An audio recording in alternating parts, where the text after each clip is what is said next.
मेरे YouTube page astro Naresh पर आपका स्वागत है। नमस्कार, मैं हूं नरेश कुमार। सबसे पहले उन दर्शकों का धन्यवाद जिन्होंने पेज को सब्सक्राइब किया है, पेज के वीडियोस को शेयर कर रहे हैं, लाइक कर रहे हैं और कमेंट बॉक्स में हमें अपनी राय भी लगातार भेज रहे हैं। दोस्तों, आज के वीडियो में गोल्ड और सिल्वर की मूवमेंट के ऊपर बात होगी। अगले हफ्ते में गोल्ड एंड सिल्वर की क्या स्थिति रहेगी, इस पर बात करेंगे। लेकिन वीडियो शुरू करने से पहले एक डिस्क्लेमर, इस वीडियो को देखकर MCX में ट्रेड मत करिएगा। यदि आप वीडियो को देखकर MCX में ट्रेड करते हैं, आपको नुकसान होता है, तो इसके लिए मैं या मेरा चैनल जिम्मेवार नहीं है। ये वीडियो आपकी जानकारी के लिए बनाया जा रहा है और इसमें कोशिश करेंगे कि आपको फंडामेंटली गोल्ड कहाँ खड़ा है, वर्ल्ड गोल्ड काउंसिल की रिपोर्ट क्या कहती है और आगे क्या व्यू है एस्ट्रो साइकिल के लिहाज से। कुछ कॉम्बिनेशंस हैं जो इसमें मैंने स्टडी किए हैं, उन कॉम्बिनेशंस की स्टडी में से क्या निकल कर आता है इस वीडियो में ये जानने की कोशिश करेंगे। तो चलिए ये वीडियो शुरू करते हैं। लेकिन सबसे पहले थोड़ा सा ओवरव्यू ले लेते हैं। पिछले हफ्ते मार्केट में क्या रहा है। गोल्ड लगभग 3% टूटा है। 4137 का लेवल था डॉलर टर्म में कॉमेक्स के ऊपर, ये 4013 के आसपास बंद हुआ कॉमेक्स के ऊपर वीक टू वीक बेसिस के ऊपर, यानी कि ये लगभग 3% के आसपास की गिरावट है।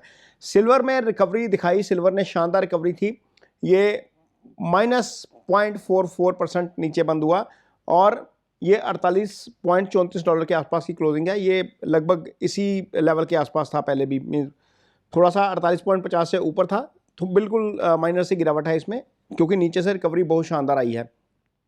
इसी बीच दो चीज़ें मेजर हुई हैं जब हम ये वीडियो शूट कर रहे हैं उससे पहले।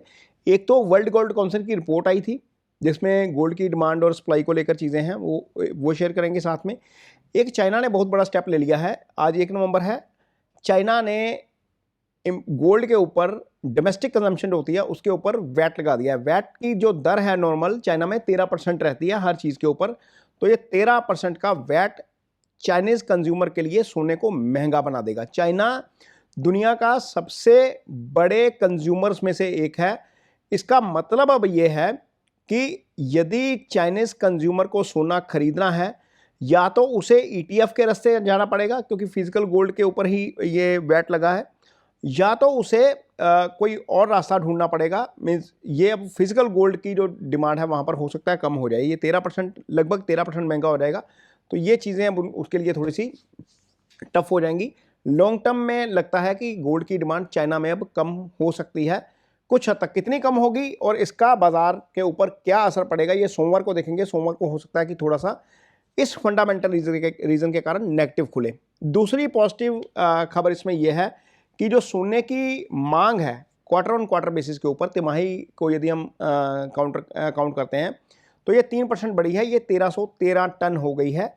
ये वर्ल्ड गोल्ड काउंसिल की रिपोर्ट है और ये अब तक की सबसे ऊंची क्वार्टरली डिमांड है। यदि हम इसको प्राइस के हिसाब से करेंगे तो क्योंकि गोल्ड की कीमतों में तेज़ी आई है, तो ये 44% बढ़कर 146 अरब अमेरिकी डॉलर पर पहुंच गई है। यदि हम ईयर टू डेट डिमांड की बात करते हैं, साल दर साल डिमांड की बात करते हैं, तो जनवरी सितंबर 2025 तक कुल मांग जो रही है टोटल सोने की 3717 टन रही है। ये वर्ल्ड गोल्ड काउंसिल की रिपोर्ट जो है वो समझ आती है। लगभग 384 अरब अमेरिकन डॉलर का जो है इसमें पैसा लगा है। जो इन्वेस्टर्स की मांग है, सबसे बड़ी चीज़ इसमें क्या हुई है, हम ETF की बात कर रहे थे, जैसे चाइना वाला मामला हुआ है, तो 222 टन ETF ने खरीदारी की है पिछली तिमाही में।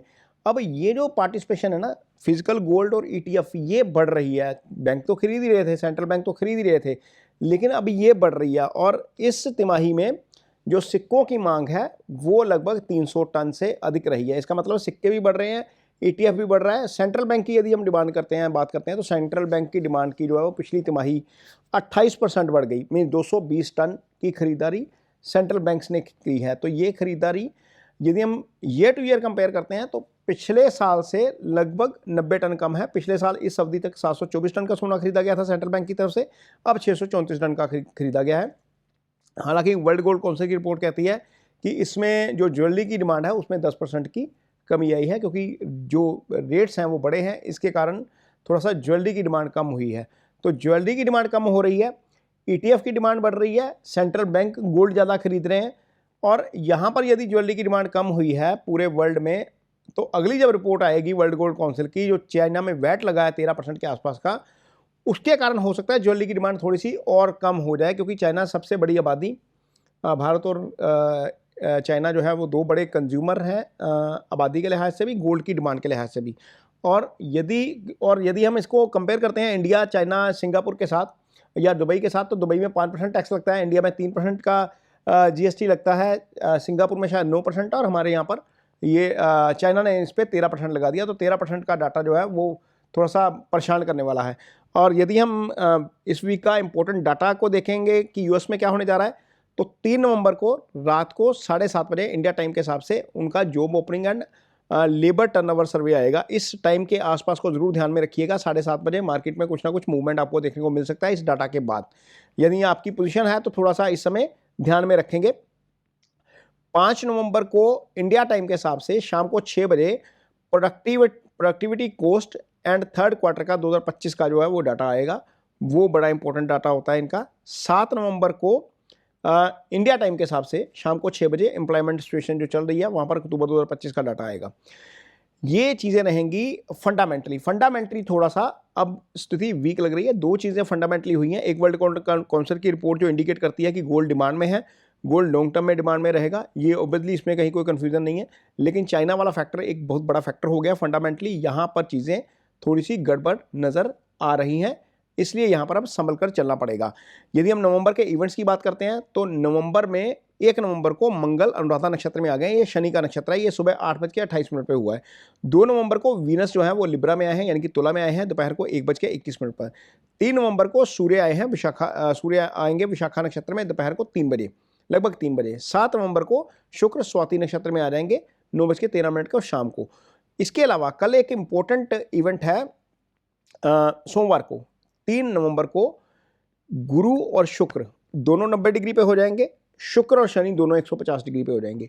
ये एक ऐसा इवेंट है जो बाज़ारों को हिला देता है सामान्य तौर पर। हालांकि मैंने इसके ऊपर स्टडी किया है और स्टडी में ये बात सामने आई है कि गुरु और शुक्र का 12 में से पिछले 10 साल में 12 में से 9 बार ऐसा हुआ इस कॉम्बिनेशन में कि बाजार जो है वो चढ़ गए, गोल्ड सिल्वर तेज रहा था। और शुक्र और शनि के कॉम्बिनेशन में बाजार 5 में से 3 बार तेज रहा, उसमें से 2 बार गोल्ड एंड सिल्वर दोनों तेज रहे। एक में ये हुआ कि गोल्ड डाउन था, सिल्वर थोड़ा सा अप था।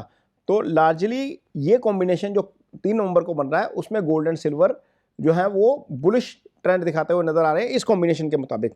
आगे क्या होगा ये फिलहाल जो प्लैनेटरी मूव है अगले हफ्ते का उसके ऊपर भी चीज़ें डिपेंड करेंगी।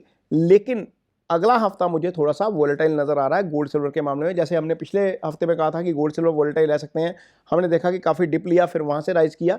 इस हफ्ते में भी यही स्थिति रह सकती है। हमें पहले 2 दिन थोड़ा सा संभल कर चलना पड़ेगा। हो सकता है 3 नवंबर को कुछ ना कुछ हलचल देखने को मिले चाइना के कदम के कारण हो सकता है कि थोड़ा सा डाउन साइड आए, डाउन साइड खुले या फिर नीचे से रिकवरी मार जाए। जो इसने लेवल दिखाए थे 3885 के गोल्ड ने कॉमेक्स के ऊपर, या सिल्वर हमने देखा था कि $46 के आसपास आया था, हो सकता है एक बार वो दोबारा टेक्निकली उसको टेस्ट करने आए। तो ये जो है ये सिर्फ और सिर्फ एक फंडामेंटल चेंज हो गया बाजार में, इसके कारण पॉसिबल लग रहा है। अदरवाइज मैं यदि इसको एस्ट्रो साइकिल में देखता हूँ तो मुझे एस्ट्रो साइकिल में गोल्ड एंड सिल्वर नवंबर में ठीक नज़र आता है। नवंबर में गोल्ड एंड सिल्वर चमकना चाहिए।